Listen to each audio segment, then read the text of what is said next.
Welcome to the Outer Realm with MicheleDerocher and Amelia Pisano. Airing live on the United Public Radio Network, 105.3 FM in New Orleans.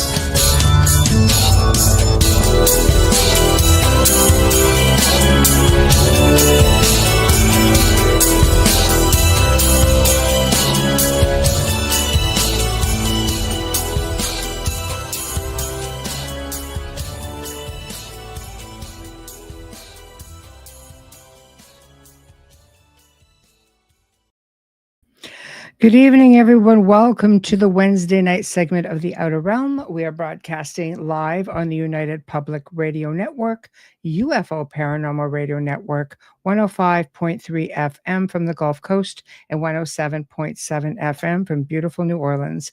We're fully sponsored by the amazing people over at Folgers Coffee who've been a part of our journey for the last several years. So thank you, Folgers. We couldn't do it without you, nor would we want to. Also, big thank you to Justin Snicker, aka Dr. Snick, the Sonic Surgeon, for the contribution of his music, his voice, his time for the intro you just heard. He is an award-winning composer of Halloween, horror, sci-fi, and dark wave electronic music, which can be found on all of your favorite music streaming platforms. Also, big thank you to Steve McGinnis, the artist behind all of our logos here at the show. Check him out on Facebook and Instagram. Also specializes in the horror genre, but does phenomenal commission pieces of any type. So, of course, tonight is our monthly open mic, and we're going to be talking about the obscure, the hidden, the mysterious, all of this fun stuff. And who better, because I have no bubbly right now. So, who better than Wayne Mallows? Oh, right. Did you guys check out Cat's show on the Paranormal Heart last night? Yeah, it was good. It was a great show. All of those who were curious about our lifestyle and our home, you guys got a real treat because we did show and tell. Yeah, we sure did. Anyway, without further ado, da, da, da, da. Hello. It's the obscure and the mysterious. Yes, definitely you. Ba, ba, ba, ba. Here I am. Hey, everybody. Hello. Oh, my goodness. Hello. Oh, boy, look at that. Everybody's out here. I love it. Hello, Mark. Hello. Hi, Michael. Folgers. Yes, of course. Hello, Patsy. Making our way down. We saw what miss somebody. Hello. Isn't this awesome? I love it. So, where do we start today? We have so much to talk about, and we have I've wrote down all the lines for my Folgers commercial. I just have to rehearse them, and then we can film it. You're gonna do a Folgers commercial. Yeah, wrote it all out, and now it's all pretty on paper. And I just got to see if I can remember to say it all properly without flubbing my lines. You know what I'm like? Flubbing the lines. That's I'm good at that. I'm good at ad-libbing. I'm bad at rehearsal. Yeah. Terrible.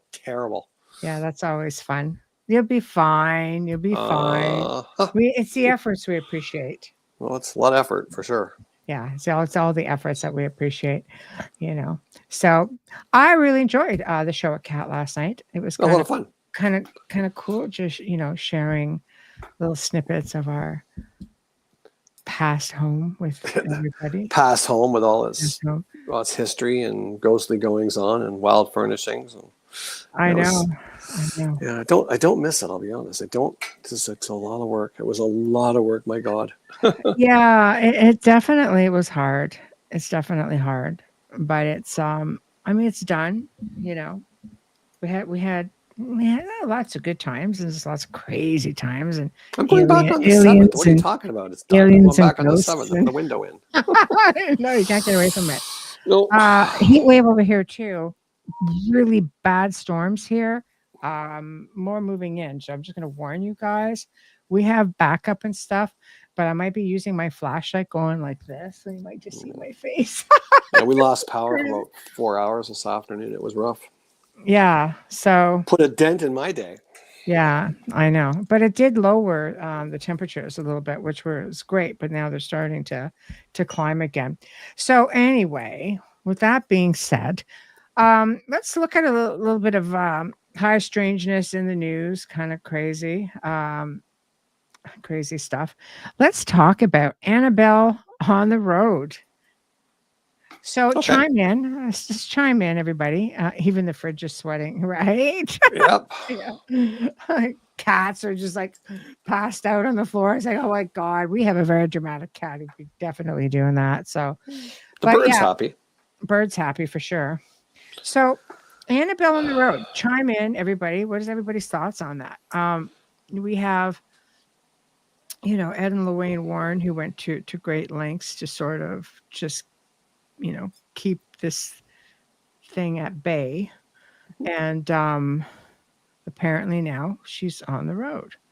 I saw a little clip 2 weeks ago, I think, maybe. Mm-hmm. It was really short little thing on it, a little news clip saying that the title was Annabelle's found its permanent home at a museum display in one of the penitentiaries in the States. For the life of me, I can't remember which one. State Penitentiary. I thought it was. I could be wrong. I could be wrong. I don't know.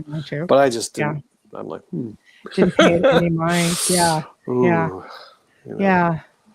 Well, I mean, that it was very specialized of people being able to see her. I mean, we saw her at Lorraine's. Yeah, we did. I got a picture of her looking at you with her eyes moving. It was weird how that reflection was. It was kind of like, it was creepy. It was little button eyes. Let's call it a reflection. Shifting over there. Yeah, it was different for sure. Mm-hmm. It was different for sure. I didn't know fabric could reflect anything, but I guess it could. Buttons. Yeah, but the little buttons were in the white fabric and they were over like this. That's not a reflection. That's the buttons moving. It was freaky deaky. It was different for sure. Yep. but I mean, I don't know, guys. Hey, well, Kat, we were just talking about you and just talking about how much of a great show and great time we had on your show last night doing show and tell. That was lots of fun. You guys just have to go check her out. So Annabelle on the road. Chime in. She's supposed to be cray haunted and just really, really, Warren's always maintained that it was very dangerous. So I don't know. Well, even behind glass, there was stories from the Warrens. Behind there, yeah. It was behind glass, and even behind glass, and like people would like, oh, this is nothing, and they would taunt the doll and tap on the glass, and you're not so tough, and people would get injured, and the next day, that night, going home, motorcycle accidents, car accidents. It's just like, is it coincidence, or is it is it really something to it? Mm-hmm.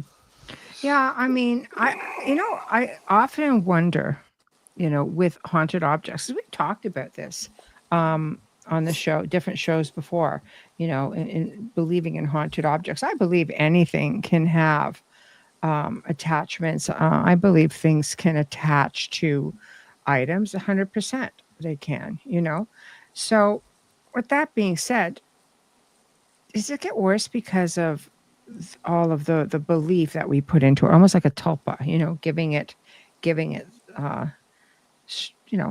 strength, giving it speed, kind of thing. I think there's a lot to be said for that. I mean, there's a haunted tunnel out here that absorbs energy. That's all it is. It's a million people over the course of millions of years have been going there and expecting to see something. And when you walk in there, you definitely feel an energy shift. But I don't think it's the ghost of a little girl. I just think it's all the energy built up that's stored in the rocks from everybody expecting to see something. Yeah, I agree. I think a lot of it tends to be, how much power do we give something? But anyway, that's what's new in the news. And what about Robert the Doll? Robert the Doll is another one. Robert the Doll is another spooky one. That's a spooky little guy. That one's got he's really hostile too. Ooh. I mean, people have reported all kinds of things happening in there, and upon doing an, remote viewing session, you can see what goes on with that thing. And you do see that there's definitely a lot of energy around it and a lot of stuff attaching to it.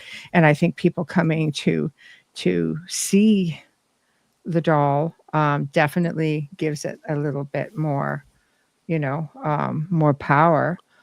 So like anything. My question to you for the Annabelle doll, What are your thoughts? Like personally, do you think there's an actual demonic entity attached to the doll? Like what did you feel? What are You your know what? thoughts? I personally felt energy around it, and then Hmm. I think to myself, I was in a space loaded with haunted objects Oh because yeah, for sure. it was the haunted museum. So I'm thinking, okay, you have to factor that in as well. I am not one that usually lets things, like, I don't do mind play with things. It's kind of like, you're there, you're not there. There's a lot of controversy around it out there right now, you know, Yeah. and I mean, the doll has been brought out even to be like on Ghost Adventures, and I don't know, how do you move something around like that and take that kind of precaution? And there is a very strong belief, obviously, that these things can be kept at bay, again, behind glass, things like that. But I mean, I don't know, can it, or is it this? Is it a binding prayer? Like, what is it exactly? All I know So is if it was in a box on a briefcase on a plane that I was getting on, I would forego the ticket. yeah. Honestly, like it's just Yeah. I'm not getting super. on a plane with that doll. Yeah. I just better safe than sorry. Call me a wuss. Call me overcautious. I don't know. Yeah, I don't sometimes I like that think stuff. sometimes you have to be, Yeah. you have to be overcautious for sure. I mean, with anything. So, hi Sherry. I think with anything. Okay, I would too. Okay, so I'm just gonna come up and get through some other comments Sure. up here also. Um Oh, thank you for being on the show last. It was a great episode. Yeah, the Had a pictures good were time. awesome. I know. I just have to go check out Cat's show to see all the pictures of the house, guys. Yeah, we spent the first probably 20 minutes just showing very cool pictures. Very cool. Kat says, yes, things can attach to items, especially if the item meant something to someone. Yes, I also agree with that. But I Still also moving think along. objects can absorb the energy without actually having an attachment. I got a car that I was pretty sure the ghost wasn't in the car, but man, that energy was just totally negative of that spirit that was connected to Hmm. that car. Yeah. It was bizarre. Yeah. Anything is possible. Anything. Do I think Annabelle's tulpa created? No, I don't believe it's a tulpa created entity at all.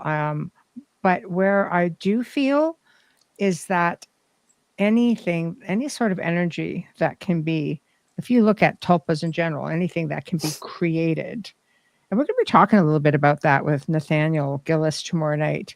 How golems, which is sort of the same idea as tulpa, because how they were created and things of that nature. But I do believe that, like, let's just look at Santa Claus. It's an example that I like to use because this is supposed to be this jolly guy, but the version, like the Coca-Cola version that we see with the red suit and everything else, the jolly Santa, there are paranormal investigators out there who research just paranormal Christmas events, and Santa comes up a lot. Nobody puts more emphasis and that time of year on Santa. I mean, the whole world puts emphasis on it. You bring, talk to your kids about it. The kids are like, oh, and let's look at the kids, they're little psychics. They throw Not out, wrong. like, they project energy like there's nobody's business. So when you start looking all that, and it's the most wonderful time of the year, and we're all projecting because we want our kids to be happy. We want the spirit of giving. It's a great energy. But I think in a way, some of the stories that have come out, not so jolly guy, when he comes down. I mean, this isn't somebody coming down out of a chimney, which you have to ask yourself, okay, we know guys aren't coming out of a chimney, climbing up the roof, coming down, and big guy trying to get into this little space. So, and then he gets mad because he sees people watching him. And there, I mean, one girl even reported she was in her bed and she heard somebody coming down the hall, and this eye-piercing Santa just looked at her and, said, "Go to sleep." Like, I don't know. It's like, we have to kind of wonder about stuff like that. I think we could empower anything, anything at all. And getting to what Marcus said, yeah, Ozzy did have a really bad experience with Robert. It didn't help that Jack was just had the Robert the doll, like, traveling with him either. just to razz the poor It's guy. probably ball lightning. I know, right? Ball lightning for sure. Everything was ball lightning. I know. Can you tell where the vibes are coming from, or just in a general direction? And pertaining to what? To Annabelle? So I think it's Annabelle. Yeah. Yeah. If you can elaborate on that, Michael. I have not seen it yet, so I cannot. I cannot comment on it right now.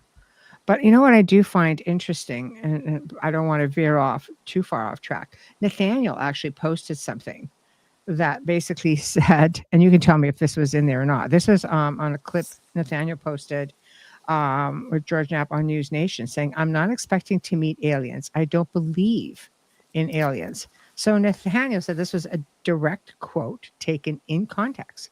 He goes, "Well then, gentlemen," and this is from Nathaniel's Instagram. He says, "What are we researching exactly? If they're researching the phenomenon but don't believe in it is ET, then what are we not being told? Not to mention Matthew Brown's reference to Enochian magic after his initial appearance on Weaponized." Okay, so this must be a little something here, Michael. "I look for GK and JC," okay, so George Knapp, yes, and Jeremy Corbell, "to distance themselves from MB very soon. The mask is starting to slip." So I don't know. What do you guys think with that? I mean, that's pretty intense. So give that some thought, Michael. Put your thoughts up, and then I'll get more into my thoughts. I have more stuff coming up here, so I just want to finish up the last Annabelle thing. "I think belief is the mortar of the thought forms. The quality of those thoughts design the building. 100%. Wise woman you are, Teresa." Love it. A debit box. Yeah. Oh. Yeah, those are, Ooh. I know. What we worked with a family. That's what I'm thinking about right now. Yeah, A nightmare. it was believed that there were, because of it was in a very popular Jewish community, and they do believe in this sort of thing, right? And we caught wind from somebody that there had been someone who created one of these nearby, the very, very strong Orthodox community. And all I could tell you is that place was so malevolent that there is allegedly a man doing time in prison who has no recollection of a murder he was said to have committed, or a manslaughter. And it's not like you can come up to him and say, "Hey, it stemmed from this," it's very, very difficult. So, and the same pattern repeated itself a couple of times after that within this home. What's interesting for me is sort of the looking at it logically was when we went into the place, every once in a while, even the customer or the client said that they could smell fire, but there that was a brand new townhouse complex, so there wasn't a fire. But I started digging back through records and looking at aerial photos. This is before GPS and stuff. This is old black and white photos of the city. Yeah. And for years you see this little dead end road, right? And there's these houses that all look the same. They're all like 1920 two-story houses that are a box. They're square with a pointed roof. That's it. And then right around, I think it was around the early 60s, one of the houses, the one right at the very end, is no longer there. And it stayed a vacant lot for, I want to say, decades. Then all of a sudden, boom, the next aerial photograph is of this townhouse complex. So my thinking is, if there was a divot box in that house at the end of the row, and that house burned to the ground, well, that divot box would have burned as well. Yeah. Right. And so whoever or whatever was inside, bye-bye, it's on the loose. And I think it just inhabited the new townhouse that was built right over the new space. Yeah, it doesn't necessarily matter what was over it. It was something. I don't know that, we had them practically cleared, but unfortunately people don't realize when you clear, you can clear, and you can move, and you start fresh in a new space that has been cleared in advance, and you move in. But I think people forget that sometimes things follow, and that they will do everything to try to, engage a communication again, even by, with trickery and things like that. And then old habits die hard. It comes with an education, learning. I worked very closely, for years with this family, and just trying to say, look, you can't do this, don't do this. You have to retrain how you think about things. And it took, I couldn't tell you where. They just literally just dropped out of sight, and that was the end of that. So they moved to a different location, couple of and things had times, yeah. settled down. That thing didn't follow them, but there's was always trippy. something. Yeah. See, I could talk about that whole side of it that had to do with the church, but then this would have to go into private mode, uncensored. Yeah, well, we're not going to do that. Yeah, we're not going to do that. I know. Mark says, I believe we give them power. It can depend on how much we open ourselves up to something. Yes, 100%. I totally agree. Kat, as a kid, we had a life-size Coca-Cola Santa banner in our house and loved it. Yes. I think if you think about it, he's breaking and entering Santa out of Santa coming out of the chimney. Yeah, I guess technically speaking, I guess he would be. Okay. Hello, Heidi. Got your email, working on it, just saying. I always remember as a kid looking at a little pencil cartoon that was in one of the comic books at the end in the advertising, and it's two CIA agents looking at Santa, and they're whispering to each other going, just think about it, George. For one night of the year, he has access to everything. Yeah. That's it.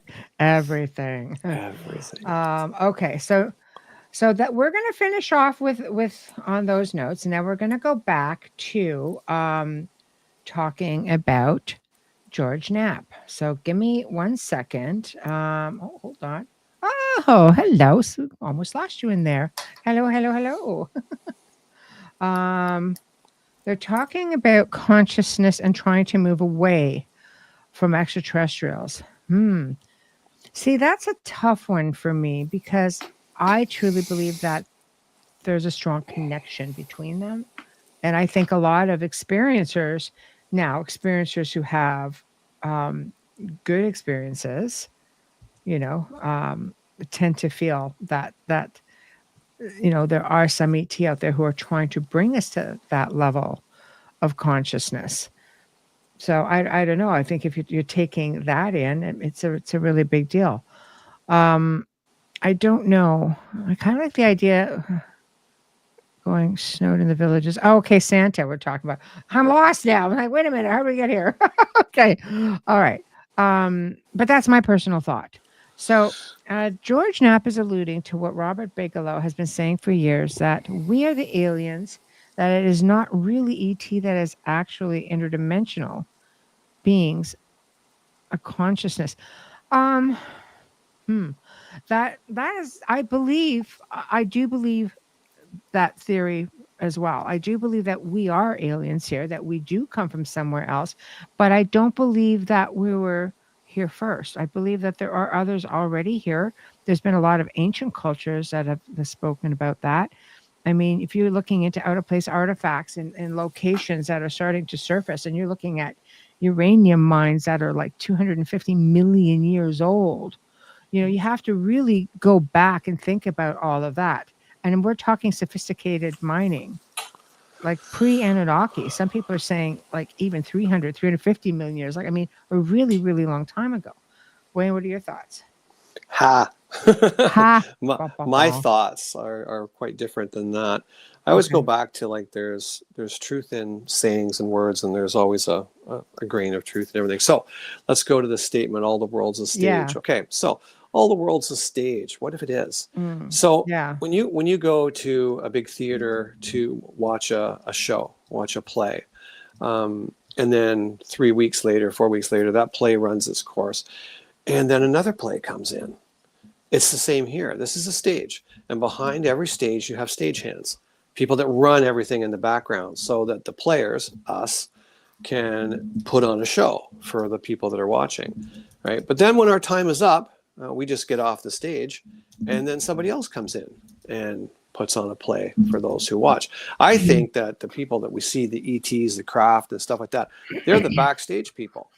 They just come into our world, our stage, and fix stuff, tweak stuff, deal with things, and then they buzz out, right? That's what I think. And I'm starting to think more and more and more along those lines. I'm not saying that aliens don't exist. I mean, I think they could, but that's my theory on it. I've just seen things that it makes it very hard to explain. But I mean, we have to look at it as, are they just a different race? That 100% they're a different race of something. Yeah, but I mean, are they already here? Is it dimensional? It makes it really, really hard. I mean, unfortunately, with all of the, shall we say, projection stuff that's being put out there, by the powers that be, is it being put out there to instill confusion? Oh, quite possible. But I'm just looking at I used to think that, this space is real because we have pictures of it. And then one guy simply said to me, and where do you get the pictures from? I'm like, well, from books and things like that. He goes, well, who wrote the books? Who took the pictures? He goes, if you dig deep enough, the government's behind it. He goes, it's just, everything you know, like everything else, I guess. Everything that you think you know and you think you understand is wrong. I mean, I hear people in the powers that be, they say, the reason we hide it is because you can't even begin to fathom and understand it. I think we could get our heads around aliens pretty quick. I don't know if we could get our heads around that. Nothing exists. I think that would blow everybody's mind. Oh, exactly. But where did the Incas go? They just disappeared. And where did the Aztecs go? They just disappeared. Like these cultures just get vanished. I guess the play is over. So they just take the players away. Scene. Yeah, or the scene. Yeah. The scene. I just think if this is a big playhouse, you're going to have multiple shows every I want to say every year, but it would be, let's say every 10,000 years. Okay, show's over. New people come in and they have a new show. Yeah. Just a thought. Yeah. I know, folks, I'm nuts, right? It's okay. I know. Well, while we're on this topic, Michael says, yes, Michelle, the story of Gilgamesh and the Anunnaki. So here's something that just surfaced up. And I follow this page. I really love to give credit where credit is due. I follow a page on X called Flat Out Truth. And there was something he posted a few days ago that said, did you know a certain ex-HC government official leaked emails confirming that she had instructed her 3-letter association, starting with the C, and special forces to find and secure the tomb of Gilgamesh during the Iraq invasion. I'm like, what? And this basically, I think the record search came up from January 1st, 2000, from what I'm seeing, to August the 6th, I believe, 2022. And it was believed that it had been found. In fact, now what's coming out is everybody is thinking, oh, is that the real reason that they were trying to get into this country in the first place? So we have to ask ourselves, were they trying to get into this country in the first place for that? Some people believe they were looking for portals, like stargates. There's a whole lot of hypothetical reasons, that have been thrown about. But, when I saw it, because Michael mentioned it, I'm like, oh, wait, that's right. That is something that came up. So I don't know.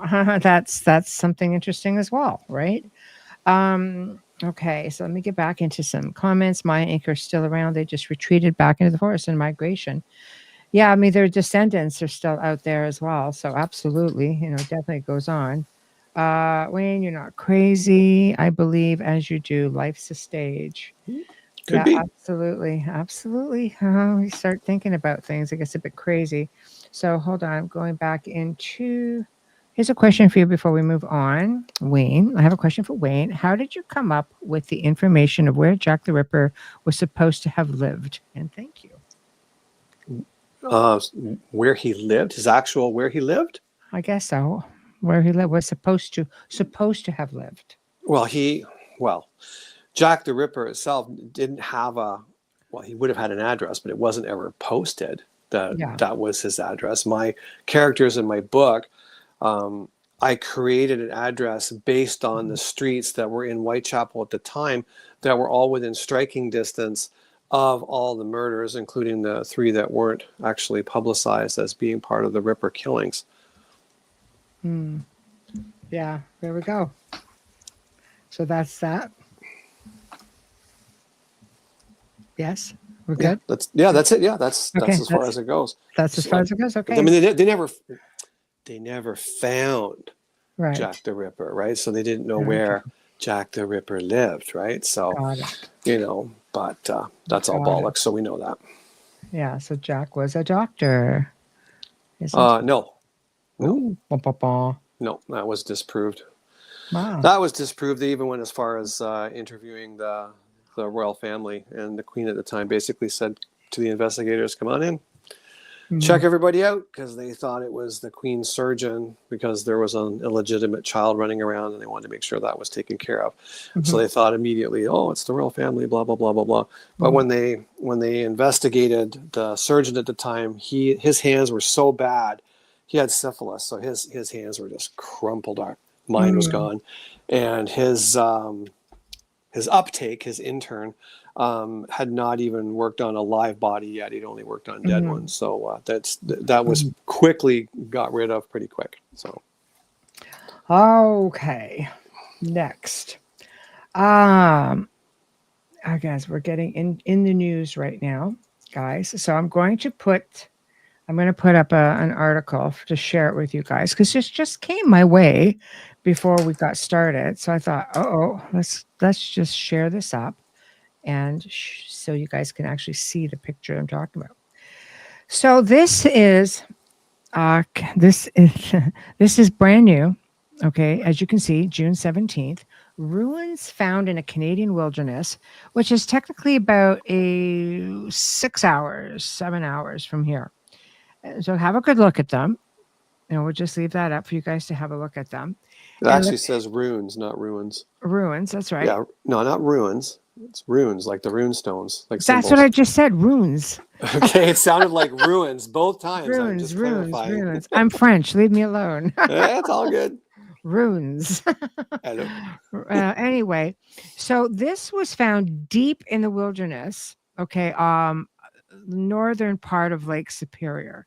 For those who are just trying to give you some insight in Canada, archaeologists are baffled by a seemingly historical find located, like I said, very deep in the wilderness. And what it seems to be, it's a massive slab of bedrock, features a hand-etched rendition of the full Lord's Prayer. But here's where it gets weird. But the religious text is not inscribed, let's say, in French or English. It's actually composed of over 250 symbols from the oldest known runic alphabet. Right?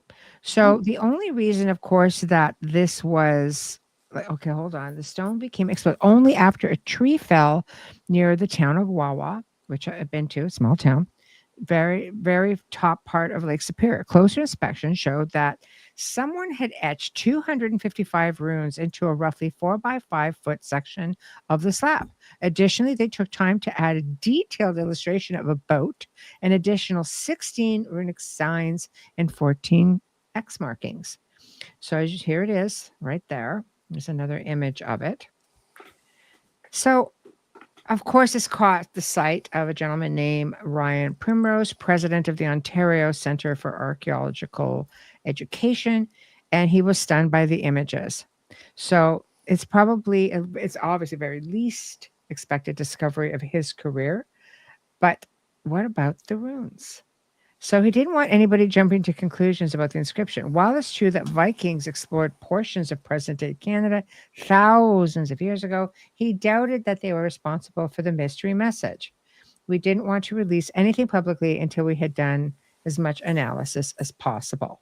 So, I mean, we could go and go. Here's another little close-up image here. So the group's patience and endurance paid off. He said that it was written with the Futhark alphabetic runes first developed by the Germanic people between the 2nd and 8th centuries CE. That's a really bloody long time ago, isn't it? That's like Ooh, amazing. you almost full pod. Bye-bye. Right? I know. I almost did a faux Oh, pas. you Faux almost did. pas. Ooh. Dun, dun, dun. Dun, dun, dun. Are you kidding? You know how many people do that on this network? I'm just kind of Ah, including like the Grand Poobah himself. I know. But anyway, so I thought this was really, really cool because a lot of stuff doesn't really I mean, when you are up in northern regions, the forest up there is so dense. Well, it's So wicked. dense. Yeah, I mean, I camped up there when I was in my early 20s, and that was just like, wow, it's thick, really thick. yeah, I know it is, and it takes a lot, to get in there. And that, with that being said, though, right there, Jim, Blind River, know it well, been through it, absolutely. Was found a Viking winter encampment. The Ojibwe has similar root words to Old Norse. Also, legend has it that the people were warned of crazy, light-faced people with shiny sticks. The Berserkers. See, right there, that's crazy. Right there. I know. That's crazy. See, but I love that because I trust the word, of our indigenous people. They have their oral history, and it's just not, it hasn't been fudged with. Kurt Sumerian cuneiform. That's very interesting. If someone says that, what it says, don't believe them. It's something never known, but still almost no one can read Sumerian. Truth. Absolutely. Absolutely. Old Norse. That was my thoughts as well. Absolutely. A linguistic professor and Trodium confirmed the similarity of root words. See, there we go. Right there. So It's a shame it'll get blown up in a mishap during mining accident. No evidence found. Let's hope not. Well, come on now. No. Come up to the big boy and girl world. Yeah. Gosh. Wow. So, hey Brian, how are you? Hello. Yeah, exactly. So, okay, so that is that. Root words have those sacred primordial sounds, songs, and vibrations. Yes, and yes. Anyway, so I thought that was an incredible discovery because to go that deep into the forest and a tree fall to see this incredible history, it's just like incredible. I love it. Well, up that way, I mean, there's not much topsoil anymore. When the ice age came through, that scraped that right down to bedrock. There was very little. So when the trees actually grow, the roots don't go down, they go out. So when these big trees blow over, it literally pulls the entire root mass out of the ground with the ground and exposes all the rock. So it's quite feasible that rock had been there a long time, and it grew over it. When the tree came down, it probably pulled away, 30 square feet when that root mass pulled up. Absolutely. And there's also like the weather up there is just so harsh. Oh. It's so harsh. Winter's unbelievable. And the mosquitoes is. are the size of your fist. No, exactly. So you get into that and it gets a little bit hairy for sure. Absolutely. Okay. Next, we're going to talk about another story that I came across. And I've heard of this one before. And I thought, oh my gosh, this is so cool. So back in 251 AD, 7 men entered a cave because they were fleeing execution. The Christian execution. Now, apparently, this is one of the most verified time travel stories in history. Okay, it is Christianity and Islamic faith both acknowledge this story. It actually happened. So they fell into a very deep sleep, woke up 2 centuries later, and they found that it was an entirely different world. And it's like, oh, great. Okay. So they basically woke up. I mean, I still would have been under Roman rule, because they ruled for like ages, ever, right? And they came out and they were, people were looking at these guys. They were dressed differently. And then they found out, oh my God, Christianity is accepted now. People are saying, oh no, it's very, very accepted. Like these are different times. But they found it very hard to even exist in that time. So ultimately they went back to the cave and they all hunkered down. And you could see there were indentations to where they had laid for like they had been all this time. And they went back, all of them, and kind of hunkered back down into their places. They fell asleep and literally they never woke up. Like they were said to have like died, passed away like immediately. It's just so sad. But I thought, oh my God, it's what an incredible story. Again, an incredible time travel story for sure. So yeah, time travel is a thing that's always baffles my wee brain. It's just hard to get my head around it. Yeah. But it really it's so interesting when you think about it, that it was well documented in both, the Christian faith and the Islamic faith, because there were people, from both sides that had actually, witnessed. Is there documentation of some kind? Like I don't want to be that guy, but like I would like to know if apparently you can apparently you can find it anywhere. So what I'd like to see is if there's documentation, like 7 people are missing in this time period.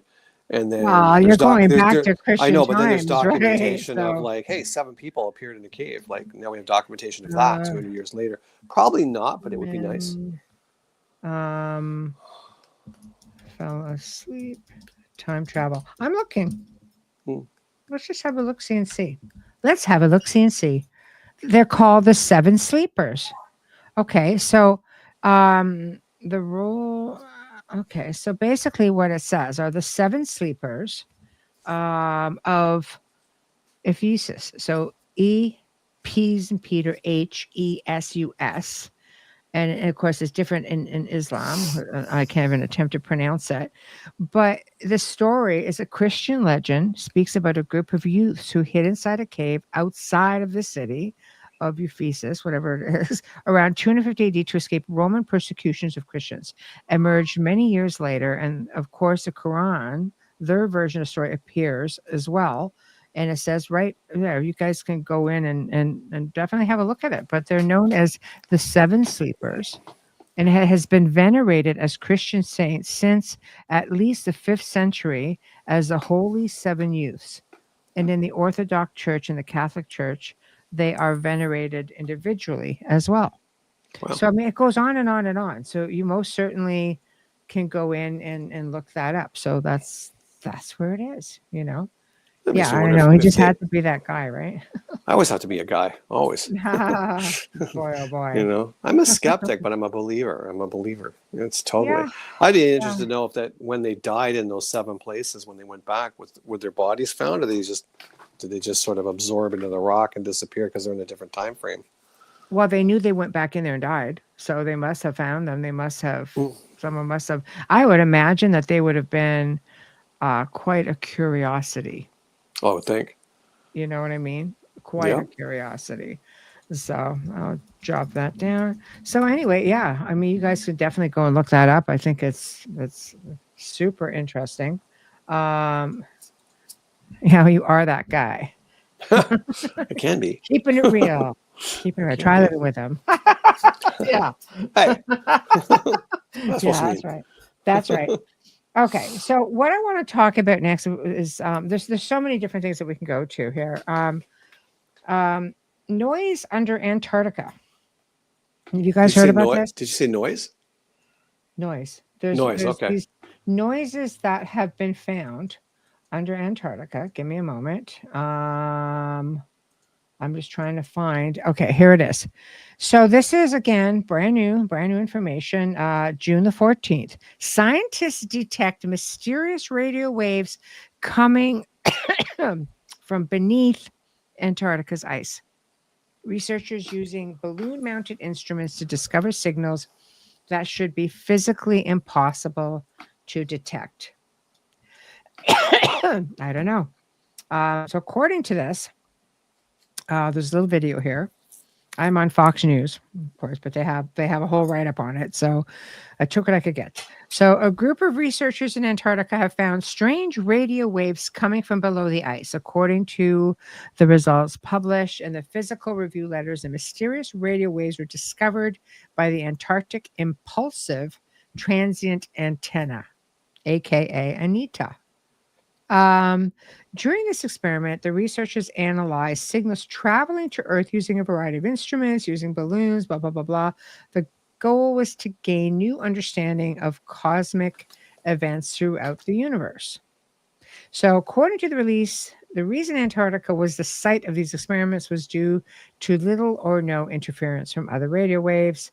However, they found radio wave transmitting from under the ice instead. Kind of makes you wonder, like the ice is really, really thick. And they detected these things at really steep angles, like 30 degrees below like the surface of the ice. So I don't know. They would be undetectable normally, but this is a thing. So I don't know. Thoughts? No, if we're reading it, then there's obviously nothing because the military is all down there. If that was something real, they would have squashed that before there was even a breath. Yeah. There's only a couple of places on Antarctica you get to go, and then the Yeah. rest is completely off limits. Yeah. Yeah. So True. keep that in the back of your mind. If we get to see it, it's Mhm. probably benign. Well, they're giving us little snippets. They don't give us anything. Trust me. The Nevada Company Assassin Force. I heard about the signal from under the ice. Well, we know. That's a whole other show, and it's coming, by the way, beginning of July. Saying we're going to be talking some Antarctica. Anyway, there's a lot of things I think under there. You can get into the Perry Reese map. You could see that it was all under there. There was civilization. There's all kinds of stuff. Why it would be protected. You have to tune into the next show, not the next week, the week after. There's a lot there, and there's a lot of information out there. There's whistleblowers. Look up Admiral Byrd. There's a lot there. He's talked a lot about this. You can get into right down to World War II, the Nazi movement. You can get into Hitler. You can get into the fact that there's a very strong belief that Hitler, by the way, was like supposed to be a Rothschild. I'm still reading up on that. I read this a long time ago. If you factor that in and you see that Rothschild Island is right beside Antarctica, you might kind of go, what? I'm just leaving it out there for all our conspiracy theorists. If I've got the history right, and don't quote me on that, I thought Admiral Byrd, when he went down there towards the end of the war, after the war, he came back and basically said, we have bigger things to worry about than the Nazis. Oh yeah, for sure. Yeah. So, but there were also UFOs. There was there was a battle in the air with UFOs. Well, that's what I'm thinking he was referring to, because his fleet got pretty chewed up down there. Yeah, there we go. See, there's a lot. There is a lot out there. But again, I think it's a whole other show. So we're going to leave that one right there for now. But I think it's going to be really, really fascinating. So let's get into the missing 411. Well, I thought you meant stuff I leave around the house and I can't find. Yeah, that could be a thing too. It's like a whole other world. A whole other world. Yeah. Now, those of you who tuned into Cat Show, you actually saw some of the pictures, got to see some of my chairs. We know how I love chairs, right? Yeah. Anyway, it's there. But anyhow. It's an addiction. It's not. It's an addiction. It's not. Stop. I'm pretty sure it is. It's not. I don't talk about it. Okay. So. See? I love chairs. I cannot help it. We never mention the word addiction. Shut up. Anyway, okay. So, if we start getting into like mass disappearances and things like that, like certain areas are like we've talked about, Lake Anjikuni and Nunavut, Canada. We've heard people talk about that. I think even on this show, which is like one of the longest lasting unsolved cases, right? happened back in 1930. Like I think we talked about this. I mean, Mhm. if you want me to rehash it, I absolutely can. But the one I thought we would concentrate, because more people seem to be aware of the missing 411 disappearances throughout the wild, the wildlands and the forests. And so at the time that I researched this, there was an estimated 1,600 people that have been missing to this point. And a lot of people seem to think that actually, some of the most reliable information, by the way, seems to come from Bigfoot hunters, Mm. because they launched a database of wildland disappearances that had occurred under mysterious circumstances. So according to, to Paul Paulides, is that, I can't remember if I'm pronouncing that properly, the founder of North America Bigfoot search, most people tend to disappear in the late afternoon and during or before severe weather. So when bodies do get found, they're often searched in areas without clothes or shoes, hypothermia being ruled out, which makes it kind of alarming, because you have disembodied feet or limbs, some with shoes on, some off, and they just wash up into the shores of British Columbia, or Washington State, because they're close. And some just show up like by themselves, sometimes in pairs. So I think one of the more common was a 3-year-old child went missing in rural North Carolina. The temperatures had dropped below freezing. It had been raining. 3 days later, the child was found alive. What made no sense is that the child was a quarter mile from where he went missing. The family, puzzled, said, how the heck did he end up 4,000 feet in elevation in his bare feet? So they're convinced he had been taken by a Bigfoot. So that's why I think Bigfoot gets, blamed for the disappearances, UFO abductions, things like that. But it's believed, obviously, that, the people that are missing far exceed the 1,600 and are still missing on public lands. So, Wayne, what are your thoughts? Because you and I have actually watched stuff on this. Yeah. Right? Yeah, I find it fascinating. I mean, some of them disappear, they never found. There was one, again, I think it was a little boy that vanished, like on a trail, like a little trail. And he was with his uncle. But they found that kid. But we're talking, like, I want to say, like, under 10 miles away. But it was snowing and all kinds of nonsense. They were saying, well, it was a bobcat that dragged him, a mountain lion that dragged him. But there were no drag marks or no bite marks. There was nothing. How did this little kid, walk that many miles in that kind of temperature? It's phenomenal to me how it can even happen. But I mean, you have some pretty credible witnesses. I want to sharing with you today about these 4 guys that have been friends forever and a day, and they'd go hiking like a couple times a year, and they were on a well-known trail, and the older guy was laughing at the younger guys, going, well, youngins, I'm going to push off, catch me if you can, kind of thing. And they're like, yeah, old man, whatever, get moving. Yeah. And they watched him walk up the trail. They picked up their duffel bags, looked again, he was gone. And their first thought was like, good God, he's really motoring. We got to catch up. And they ran up the trail, and he was gone, never found. Not a shoelace, nothing, zero. Where did that guy just vanish? They can see for miles around in every direction. Where did he go? It is fascinating, because I remember seeing a story where a mother had left her son in the car. She could see the car. For whatever reason, she said she was just going up the small embankment or a hill to retrieve something, and then she was coming right back, and she said, I never took my eyes off the car. Like, I wasn't far from the car. Like maybe a couple 100 feet, like if that, in between there. And she goes, he never left the car. And she went back, and he was gone. The doors were still locked. Yeah. So, I mean, yeah, of course, anybody could there be foul play? Sure. Nothing is foolproof that way. But it kind of reminds me of other stories where people are saying, you know what, we were walking, there were 3 of us, and we were all in very close proximity. And then, we look back, and person's just missing. Gone. Like, there's no scuffle, nothing. There's no backpack. There was like nothing, just gone. Well, there was a case not that long ago, again in the U.S., and a family was out camping, like just in a proper campground. It wasn't like they were like trespassing or anything like that.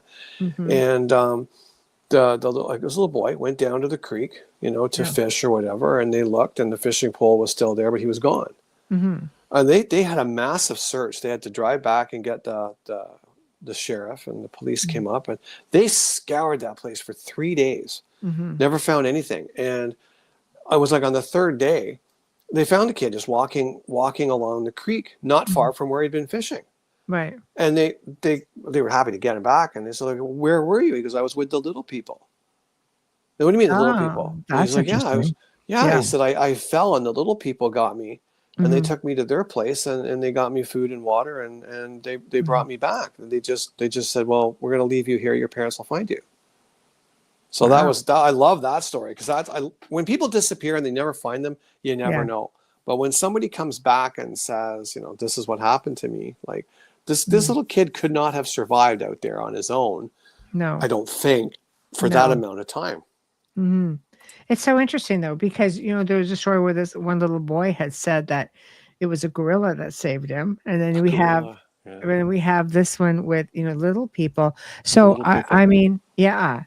So I guess it brings us to exactly this. So maybe that's why maybe ETs might show up with Bigfoot sightings, or they may be tracking how humans and Bigfoot interact. Okay, well, I would think it's possible. And let's think about this for a moment. A lot of these national parks have underground bases, apparently. In North America in general, I'm sure around the world. I'm sure it's just not exclusive to us. No. But if that's a thing, it sure is a curiosity. Yeah, it's that hidden in plain sight, right? Well, it could be. And let's also explore this for a moment.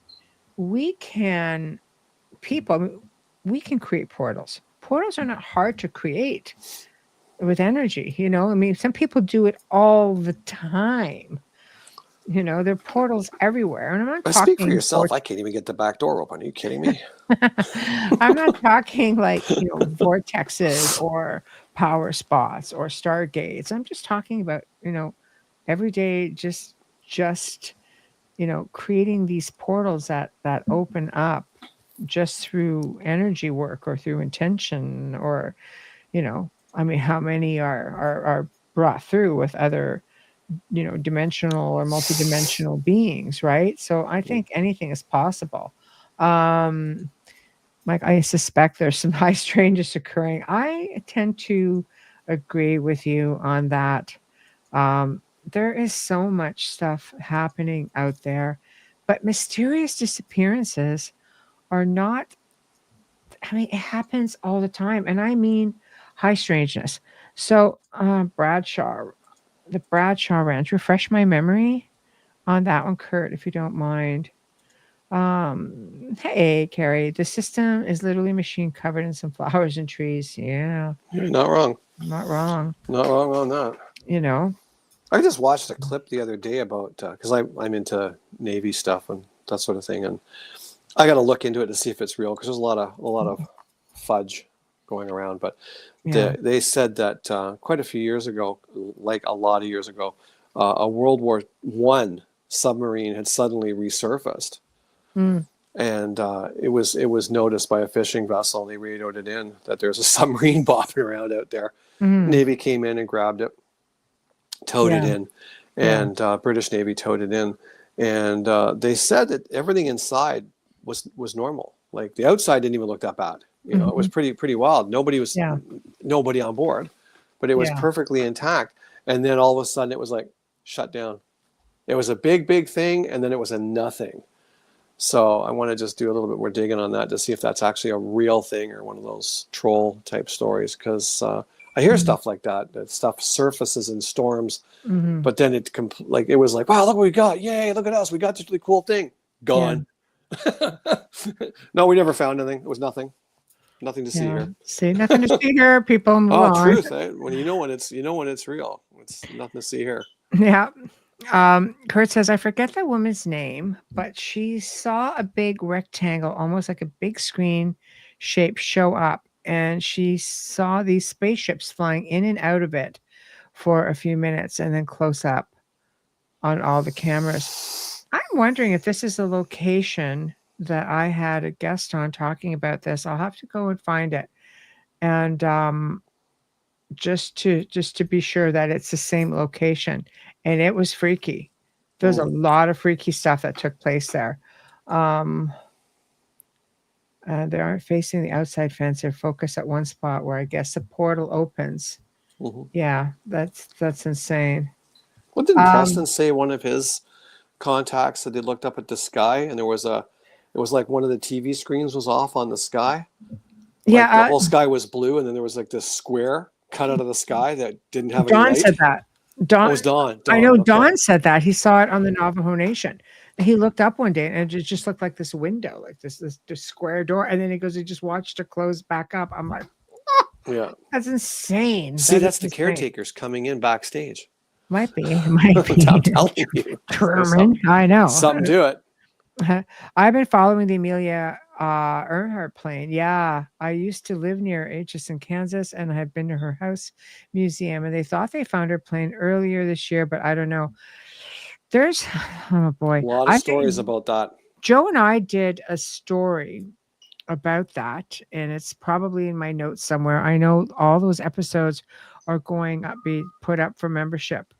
And there's like 50 some of them, and people have just been asking. And I think we might do a couple a month because it takes me about 25 plus hours a week, like a show. I'll say like it takes me that long in a whole week to put one show together.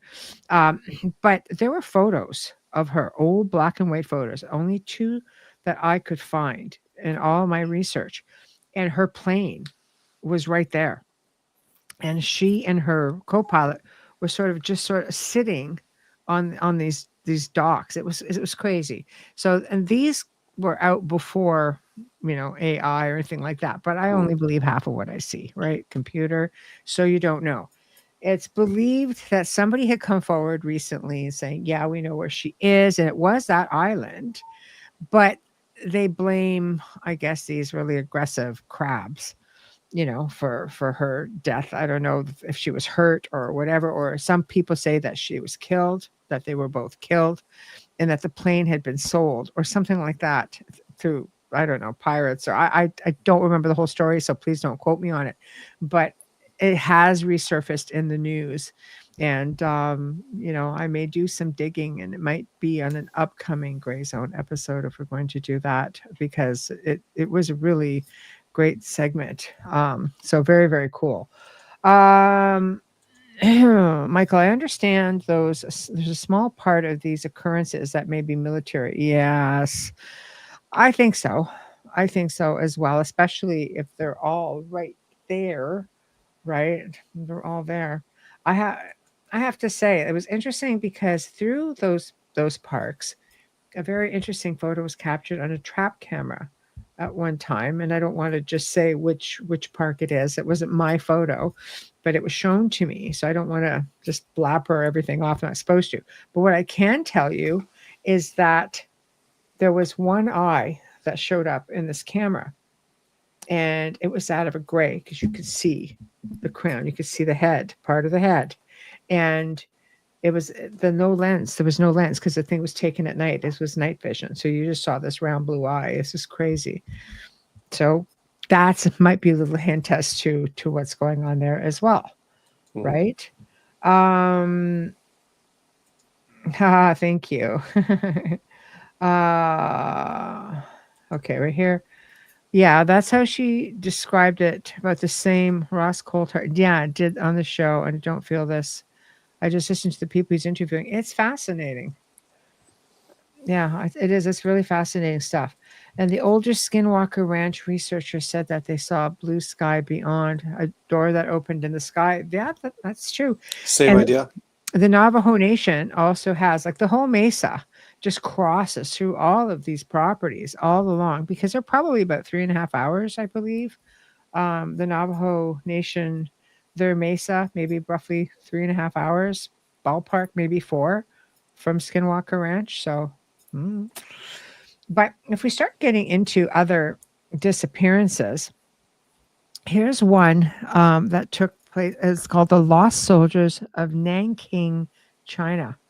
And it happened around 1937 during the Second Sino-Japanese War. An entire military force of 3,000 heavily armed men simply disappeared. So, I thought that was kind of interesting.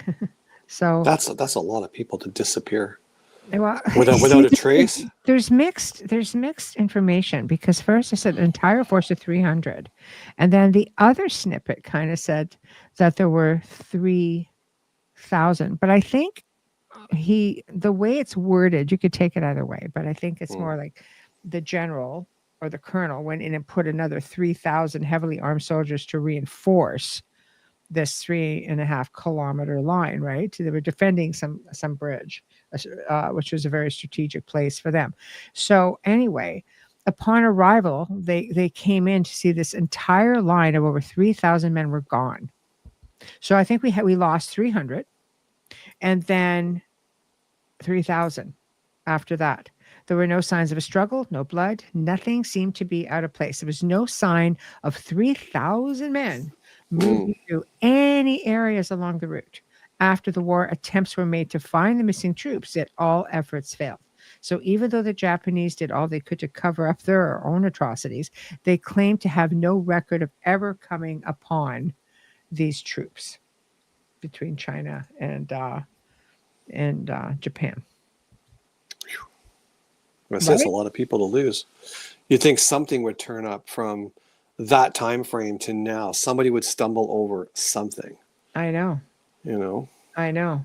It's freaky, but it goes to show that their entire groups of people who just disappear. I mean, just disappear. Here's one in China again, a mass train disappearances. In 1945, a train carrying hundreds of passengers from Guangdong to Shanghai never arrived. Intensive searches failed to find any evidence of the passengers or the trains. Weird thing is that the only noted thing that seemed irregular while searching for this train was an odd lake that seemed to have sprung up out of nowhere. That same year, a group of roughly 100 Soviet forces heading for a train station, again, different place, also disappeared en route without a trace. So upon investigation, all that was ever found was a camp that was partially set up and a fire that had been put out, but no sign of where all the men went. So, what the heck is that? Well, look at that! Look at that case in California where that blimp, that airship, that 2-person airship, just floated across the bay and then crashed into a house. And it was a Navy one. And when all the authorities were called, and there was nobody on board. There's nobody on board. The parachutes were all there. Everything was intact. Everything was working. The 2 pilots were gone. Never found. See, isn't that crazy? Never found the guys. Yeah. See, this is happening, all over the world. I think the missing 411 gets so much attention because it's nationwide, but it's worldwide. I just think we're able to find someone who's able to map things here. And don't get me wrong, with missing 411, bones have been found. There have been hikers and such. I mean, there are natural disappearances where people have basically just died, animal attacks. Like there's just so many different reasons, but they got such high profile attention that a lot of these other situations absolutely don't. Came from another reality to say hello. Oh boy. Lazar explaining the propulsion mechanism you feel. Okay, that's a total other conversation going on here, so we'll let that one go. But I'm always fascinated by the story in Nunavut, where we talked about the fur trapper who found this camp and noticed everybody was gone, and noticed that there were still needles and unfinished shirts. There was food hanging in the fire pits. Graves had been opened and bodies removed, with rocks stacked next to two others, which were completely undisturbed. Yeah, those ones were intact. There's food on the table, everything. I know. They don't believe it was the work of animals. Because I mean, the RCMP actually went in to do an investigation of this. This would be like the Canadian version of the American FBI sort of thing, right? Special police forces. And the pack of sled dogs were found nearby, dead from starvation, which unnerved the Mounties, which were the police, as there was a massive storage of food and shelter only meters away from where they died. They were tied, which suggests that the village had only been abandoned for a short few hours, yet these dogs died quickly and were buried under 12 feet of snow. But after long investigations, officers used buried that were found nearby, suggested the villagers had been gone for 2 months. So, I mean, they tend to migrate around, but they usually take everything with them. So this did not make a lot of sense. So officials noted that it was odd for them to leave their weapons, provisions behind. Therefore, seasonal abandonment did not make sense. Police noted there were mysterious lights pulsing in the sky above the lake while investigating this. Northern lights are very common in the area, but these lights were not what they were accustomed to seeing. The lights they saw were bluish and pulsing, unlike northern lights, which eventually faded into the darkness. Nearby villages reported to police that there were numerous sightings of strange lights in the sky over the abandoned village. Yeah. So, I don't know. They wouldn't leave their dogs. That'd be like leaving your car. The sled dogs were like their life. Like without the dogs, you're dead. That's simple. Mm-hmm. So yeah, but you start looking at things like that, and you start asking yourself, like, where does this stuff come from? You know what I mean? Like, how? But I tend to believe, that our native cultures were very, very connected to ethereal beings, or beings from whether they're from the stars, or whether they're just from other areas of our planet. I think there's just stuff there that's really wild. Hold on a sec. You want to talk about Dyatlov? 1 minute. Let me see if I can. I just had that one. Let me go back and grab that one. Because I had an update on Dyatlov, actually. Yeah, nothing wigs me out more than that woman on that video. Nothing. I know. Well, hold on here. Let me go back and look. See if I can just bring this back up. Okay, hold on. Where was it? I had just looked at this. I don't even know where it went now, because I just got rid of it, because nobody's going to want to talk about Dyatlov. So basically with Dyatlov, Michael, because you mentioned it, and I'm going to try to see if I can bring it back up for a moment. Okay, here it is. 1 second. Okay, there it is. So 1 second. Let me just get everything. See, I'm doing a faux pas right now because I'm giving you some of my gray zone notes. So this is the this is the Dyatlov with the update. Okay, so we all know, that we had 9 skier hitchhikers mysteriously die in the mountains of Russia. We know the story of Dyatlov, right?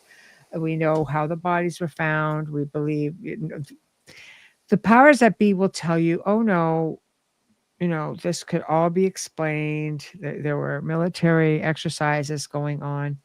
But here's what a lot of people don't tell you. Okay, so right after that whole thing happened, okay, which we're going back into like 1959, on February the 10th, 2021, a group of 8 tourists vanished in the Russian mountains near the Dyatlov Pass. They paid homage to the site to pay their respects to the Dyatlov 9. They did not check in.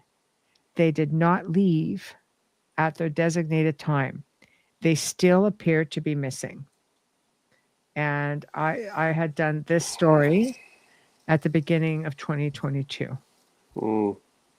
So I don't know. So that, that kind of makes you think back to yourself, that's very, very interesting. So another bunch, went in and disappeared as well. Well, the locals, like the inhabitants there. I mean, it's not a city by any means. It's just like little villagers and stuff like that. When you look at their maps, they don't call that mountain what the Russians call it. They call it Death Mountain. Yeah. All the villagers call that area Death Mountain. That was before Dyatlov. It was. They said, don't go up there. That's Death Mountain. It's not safe. It's true. It's true. So, and they did take interesting pictures of that, Michael. I mean, one that looked like, in the journal, there was one picture that they found that looked like there was something looking at them from behind a tree, which looked a lot like a Yeti. And one person wrote in the journal, "The snowman lives." Yeah. And that's what they called it. So when you're looking at that, I think officials were trying to say, no, that was a soldier. I'm kind of like, what? Yeah, I got a problem with that, because if that was a military soldier keeping an eye on this group of skiers that are heading into a military test zone, that individual would have come down and said, okay, what are you doing here? You're trespassing. We got stuff going on. Turn around and get out, or we're going to send military down and make your life hell. They wouldn't just observe you from a tree, and say, okay, well, no. I think unless that in itself, it doesn't wash. Part of the experiment, Well, do you remember the original conclusion? 2021, when the 8 disappeared, Cap. Sorry, pardon. That's okay. The original conclusion that was drawn by the investigating government authority said that they met an unstoppable force of nature. Yeah. That's what the official cause of death was, an unstoppable force of nature. Yeah. Yeah, exactly. Why were their clothes radiated? No. We did a good chunk of show on this, and you can do so much. There's so much research, and of course it drew so much attention that officials came up and just said, okay, it's this, and this, and you think yourself, there's just no way. Not to mention the fact, when you kind of work with a lot of great people that do some amazing RV work, you can go in and see exactly what the hell happened. So with that being said, it's not that they weren't doing experiments up there. It's not that they didn't have, military stuff going on, but maybe that military stuff scared the heck out of somebody or something else as well. Yeah. It's just that kind of like, it's never usually one answer to a big problem. You'll find that the big problem is made up of a multitude of little problems that you have to have smaller answers to account for all those little problems. It's not one big thing. Mm-hmm. Yeah, exactly. So again, this is just one of those places that end up having a tremendous amount of attention, but it took a long time for a lot of that to surface, So I don't know. It's always really fascinating. It's just like doing, I think we did a show on where we included the Bermuda Triangle, because there's so many things about the Bermuda Triangle, and people are just like, oh, come on, it's the Bermuda Triangle. And, there's a lot of scientific reasons. 100%. There's a lot of scientific reasons as to all of that. And there's some that maybe just are not, scientifically explained away. And in fact, when I did that show, and I don't have that in front of me, but when we did that show, there was also another update of someone who had just disappeared again recently, like a very recent thing. Because I go in and I find all kinds of things, you know what I mean? So it's just like, things happen. Right? Things happen. Well, there's stuff on this planet we'll never understand that are natural occurrences. And then there's other occurrences. So, yeah. But I mean, getting into missing people, we can, let's talk about, missing just mysteries on average, not just Well, things like my that are, memory. yeah, it's pretty much missing. My memory's missing. I remember I know. I know. I'm always fascinated by things that can't be easily explained away. One of the things that I've always been interested in is the Devil's Codex, aka Mm. the Devil's Bible, right? I wrote the And Vampire Bible. Does that count? yeah, that could work. But the story goes with this thing that the monk sold his soul to the devil, and he had been sentenced to be walled up alive as punishment for breaking his vows. And they say he wrote this, in a night. More probably took one guy 10 to 15, 25 years to write it, is what scholars are saying. It would take him a few hours a day to do that. But to avoid being walled up alive, he promised the monastery that if they let him live, that he in return would write a book that would contain all of the human knowledge in just a single day. So to fulfill his promise, he sold his soul to the devil, right? And this is where the mystery lies, is the piece is extremely long, and it appears to have been written by only one person over a very short period of time. So anybody, I think, who's kind of leaning to the fact that this could have been written like over a long period of time, they're saying no, it looks like it was done like relatively quickly. So according to the legend, this is one person, one night, and it was created using more than 160 animal skins, and it takes two people to even lift it. It contains a complete Latin translation of the Bible, a multitude of other texts, medical formulas, texts on exorcism, a large depiction of the devil himself, and works from the cosmos of Prague and all kinds of things. Hippocrates, but 12 pages are missing from the text.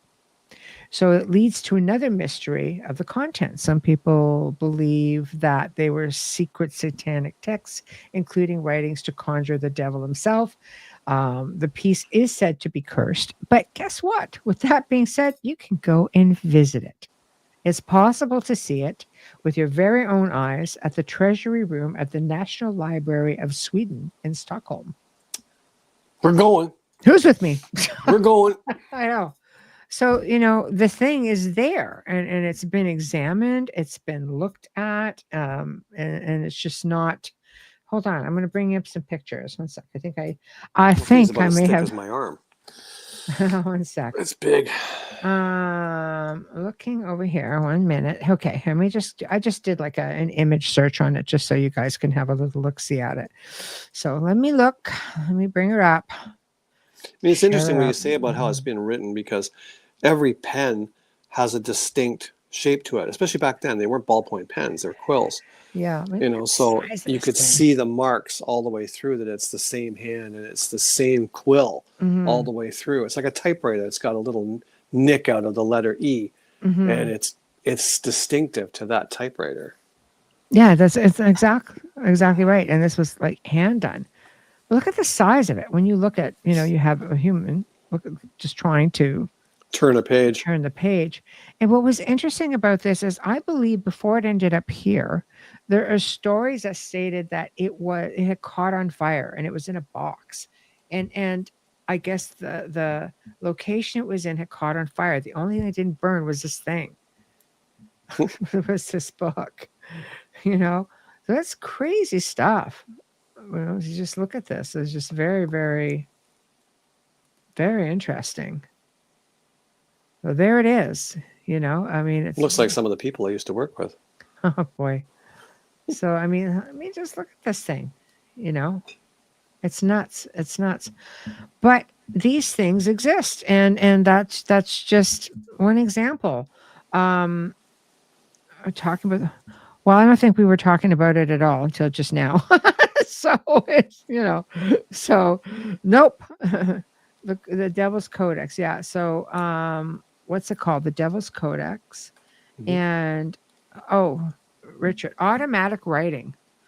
Isn't that an interesting concept. Could it have Yeah, been automatic writing? very well could have been. I mean, But you have to think too, though. Like if it, like I remember being in school, like even in high school, and writing essays and stuff. My hand would cramp after 15 or 20 minutes. yeah, yeah. Right, just trying to write a 3-page essay. I can't imagine a human Uh-huh. being sitting down automatic writing because your Yeah, hand is still flesh and blood, bone. it's So you true. you had to have some kind of like, Yeah. no, it's lack of a better word, a possession within you to take control of your Mm-hmm. flesh and blood to Mm-hmm. make that happen to that speed. You'd cramp, your hand would fall off. Yeah, it would. That's to do it in one night. That's insane. Could be channeled material, and yeah, um, AI being used to decode it. I would think. Why? I mean, AI. I think is going to love it or hate it, and I'm not a fan. But I think that it's going to bring a lot of things to life. It's going to open up doors, of knowledge if they feel that, we should be made privy to that knowledge.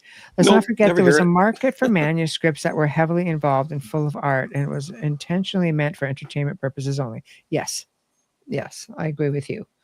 I do agree with you. Pieces of collections that are simply asinine and have no meaning and are simply meant as art. Yeah, exactly. The fact, though, that it's sitting in a very prestigious museum, though, is, I think, again, makes it a little bit questionable as to why would you bother. But again, it apparently, if memory serves me correctly, I remember reading something along the lines, and I'm pretty sure it was this book, that where it was before, where it sat for a really long time when it left the monastery, that place burned. Could even have been part of the monastery. And it was in a chest, wrapped up in a trunk, and it never burned. It was the only thing that did not burn in that area or that space. So I don't know. It makes it sort of something that, you My know. thoughts on that are like if it's in a prestigious museum, it's probably benign. If it Mhm. was really something, it would be in a collection somewhere that you'd never know about. Yeah, Sadly. you're probably not wrong on that. Yeah, it was a great movie, Michael. It was a great movie.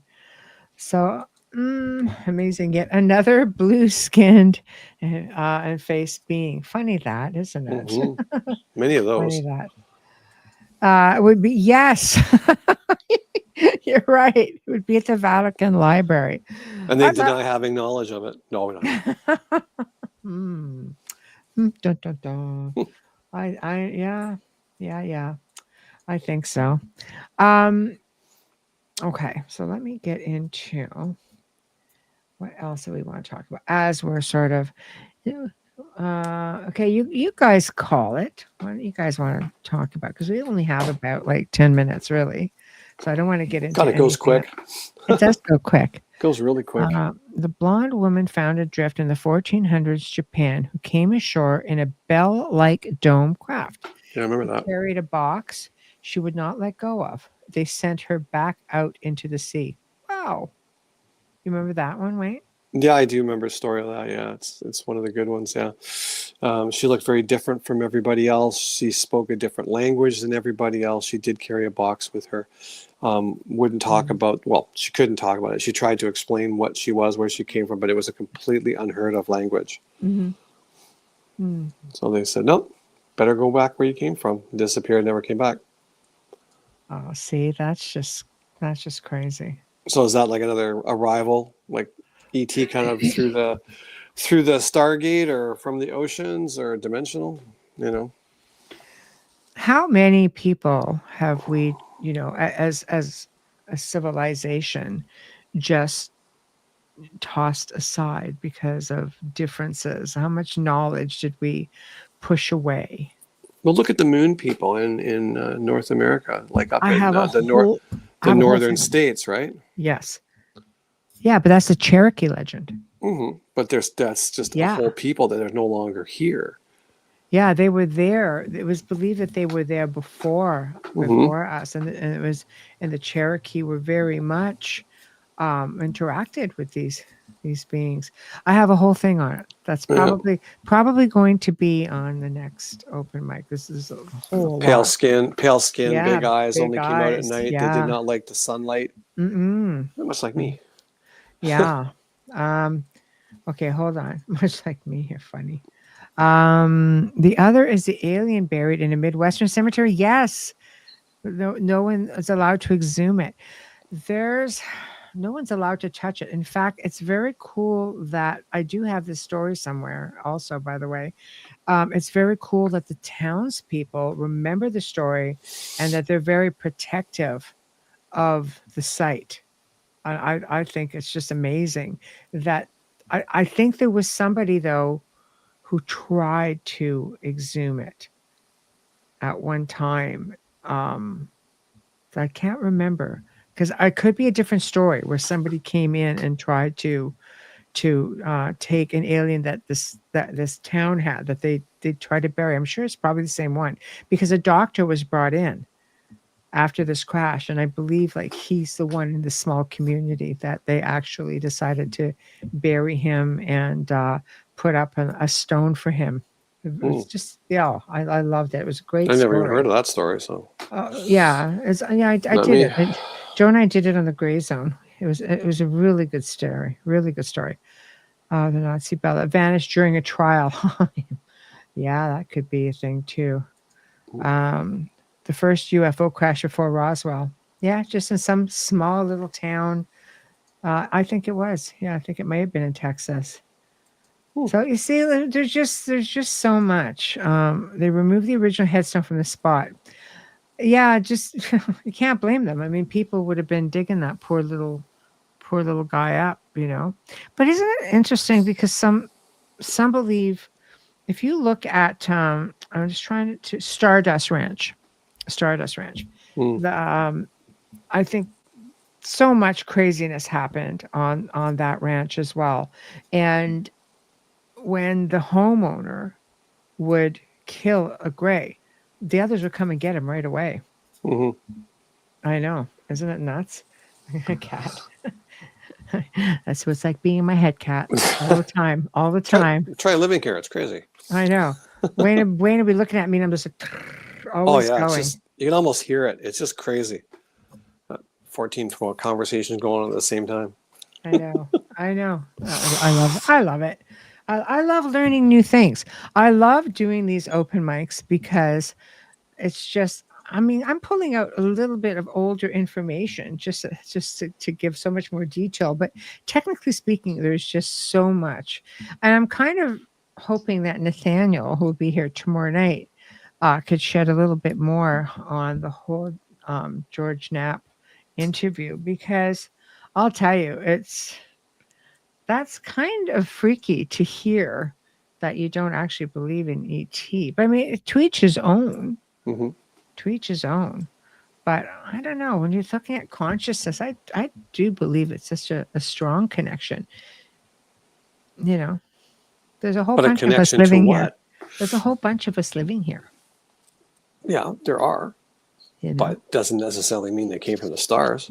What if the stars is a projector? I know. What if we really are living in the Truman Show?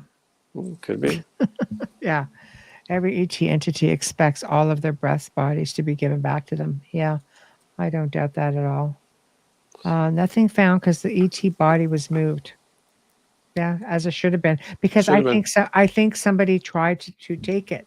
I think somebody tried to take it. That was I'm sure it was the same story. And it's just so sad when you start factoring in, nothing is sacred. Nothing at all, unfortunately. Well, grave robbers have been around for centuries, as long as there's been dead with gold. I mean, can you imagine finding an alien race, an alien being? That's better than the watch on your hand. Someone dig that up for sure. Maybe. We're like I always say, we're not the first kick at the can here. There's just so many. There's just so many that have been here before us. You just start to see the evidence, and now with technology, it's coming up. Things are starting to surface. The planet is giving up her secrets. Technology is helping. Um, that is a little bit controversial. What are your thoughts on it? It's like one of these things that it falls into the Grand Canyon, and that's going to be another. That's also going to be part of another show that we're doing at the beginning of July. But they're talking about this cave with all of this Egyptian stuff. And if I'm not mistaken, wasn't it there a connection between a couple of these researchers, the same guy who found it, something along those lines? I have so much information in my head, I can't always connect the dots when I need to on demand. But I think that was one of the reasons why, like, the person who found these was very controversial as a guide and so on, being in the area. So there's sort of half looking at this as something serious, but yet Peru is well known, in Chile, very well known for its UFO sightings and ET sightings and so on. So it's not out of the norm for them. I have a deep delve the subject and have viewed multiple hours of MRI scans, as well as sent off MRI scans and videos to other doctors that have told me there is no way they can make a statement. See, that is interesting to hear. Yeah, see, there you go. You don't want to make a statement. Evidence speaks. Yeah, exactly. Interview of Amazon tribespeople were shown a picture of a bug alien, and they knew of it, claiming it lived in the caves of the area. There we have it. So where do we go? No, but apparently I have family lines. I have lineage in Peru. Yeah, lineage everywhere. What do you want from me? I'm a Heinz 57 of everything. I don't know. But so I don't know. So where do we look? Where do we look for some of this information? I always say I love to go to oral history. Throughout the world, places I've traveled, I love to look at the oral history. I love to look at the ancient civilizations, the indigenous native people of the area. And that's where I believe so much of the truth lies. And Don Yazzie proved me right. Don and Yazzie and Darren Yazzie. You guys have to really check out Don't Whistle at Night if you want to hear some phenomenal stories, incredible Native American stories. And when I offered Don the show after having him on a guest, and Kat had him on, and I'm just like, I said, I think it is so important, because he really wanted to do one. I said, it is so important that you come out here and you talk about these experiences, because he's bringing other tribal people from, like the Cherokee, the Blackfoot. Like, there have been people coming in from all sorts of different areas telling the same stories. And then it also talks about the folklore and their oral history, which their traditions are all the same. And I value that so much that it's just like, you don't want to fudge with that. That's where there's so much truthful information, and that's where you're going to find it.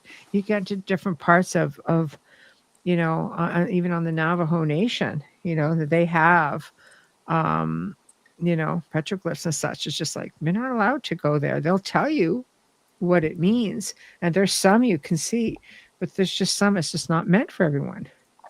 Nope. And I remember too, they were here long before we were here. They know this land. Sorry. Kazon said I was on the crew that built Göbekli Tepe. I joke about that all the time. When the Apollo landed on the moon, they found Michelle's business card. Whatever. When Alexander Graham Bell made the first phone call, they got Michelle's voicemail. There we go. Mm-hmm. It's always the joke around here. Whatever's been done, she was there first. What can I say? Going back to the Peruvian mummies, we think they're very much real, especially if you're supposed to be thousands of years old. There's no way they could be faked. Yeah, they look very, very compelling. And of course, you get people, I think, because guilty by association, right? The same guy found the orb, but the guy is like ahead mainstream media ufology. My point is, you can bring it into the area anyway, for sure.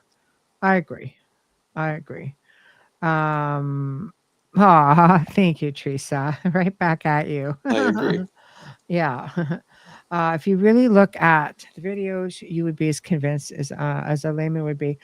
I remember doing a story on that. We did it on the gray zone before they started bringing things out on, um, you know, as a thing. Before Peru came out and said, okay, this is a thing. There were photos that were circulating around. Some of them you did see when they essentially, um, brought it to the world's attention, kind of thing. And there were some there that we showed, and they looked pretty compelling, especially the ones that looked like grays and they had like the reptilian, a little bit of the reptilian skin. It was extremely compelling. But because you're looking at the guy guilty by association, you're not really putting a lot of merit into it. So I'm glad you looked into it. I think it's very, very interesting. The Nazca lines, 100%. Navajo. Yes, yes.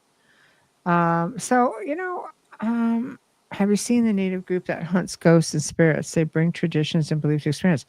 I love that. I think there's No, but I'd love to. Yeah, I think I have a group of people who are on one of my group pages, and they were posting some things out there, and I love it. I think it's very important. You have to understand traditions and beliefs. Dawn is amazing with bringing some of this forward, and being of a younger generation, what, the Navajo Rangers. Yeah, Don talks about them. He's from the Navajo Nation, and he knows rangers out there. But these people all grew up having these experiences, or still having these experiences. It's just an unbelievable place. And being of a younger generation, he's not afraid to talk about skinwalkers. He won't go, for example, over the top, because he still respects the beliefs of his elders, and he's very, very respectful. But it's not even a superstition thing. I think you have some of the older tribal people are just like, oh, we just don't even want to think about it, talk about it. It's not good, because it sort of centers you out. And I think a lot of the newer generation is coming forward, because you hear people from different tribes talking about the same thing. And it's so fascinating, just as to how far apart they might all be, just how similar or exact some of these stories are, so I love it. I like it because he pulls in stories from his grandparents, Yeah. and he ties it into his own stories that happened. Like, he'll say, like, so what was the weirdest story that happened to you? And he'll say, well, last week. Last week.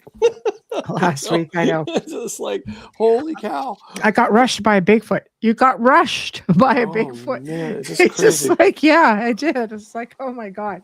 But he's just, it's just such he's just so pure at when he talks about it. It's so nonchalant, and like, this is part of our life. We have people in our community who are losing livestock. This is stuff that still goes on. Like, we see things on TV, I think, and we look at that and go, oh, wow, you're lucky to see a Bigfoot. I mean, he's shown me pictures. I'm just kind of going, that has to be the most incredible picture I've ever seen. Yeah. This is on my trail cam a couple days ago. that, or he'll say, oh yeah, this was just sent to me. It was taken like a day ago from somebody who just lived over here. And I'm just like, it's just like, what?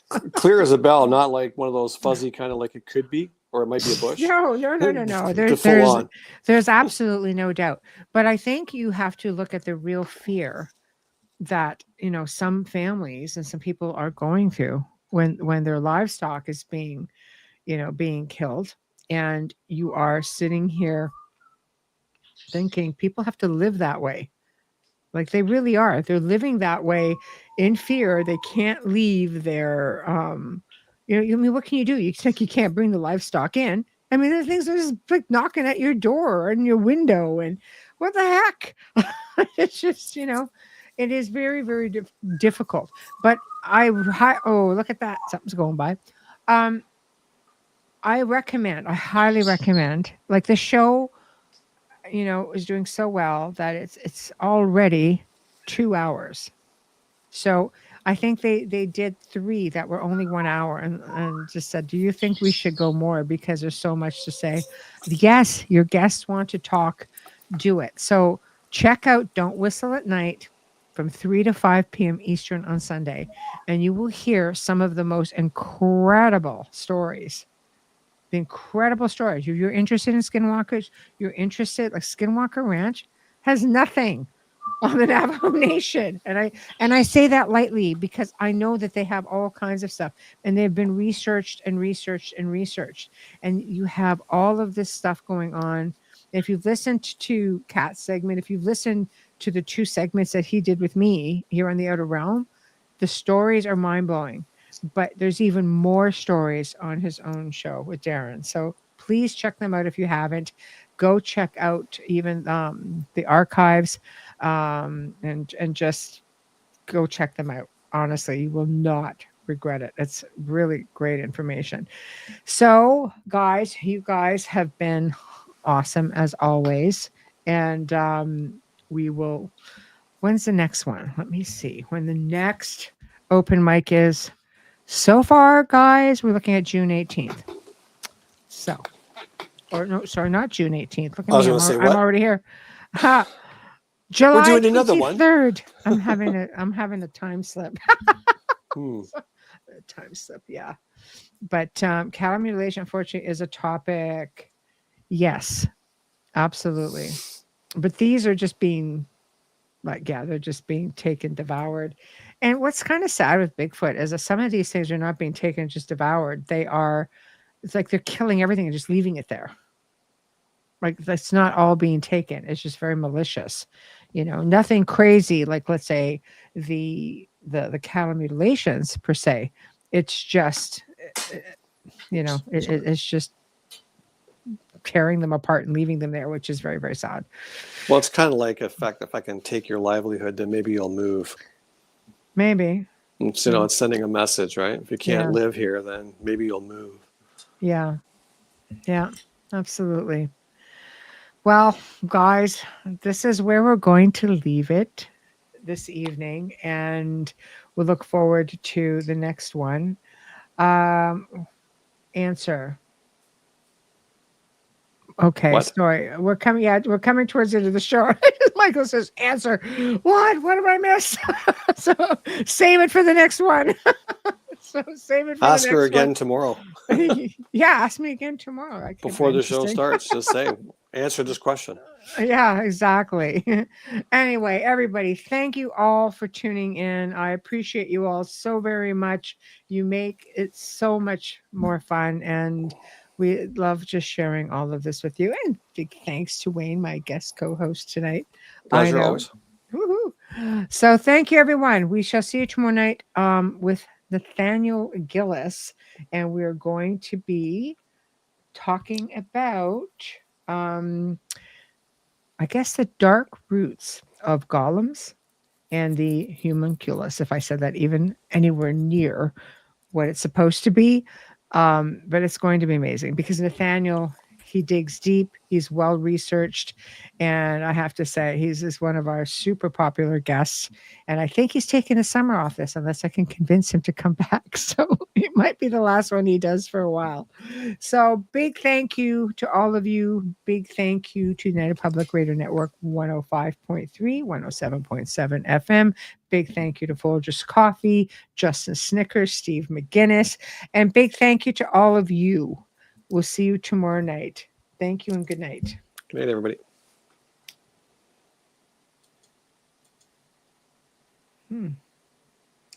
I can't end.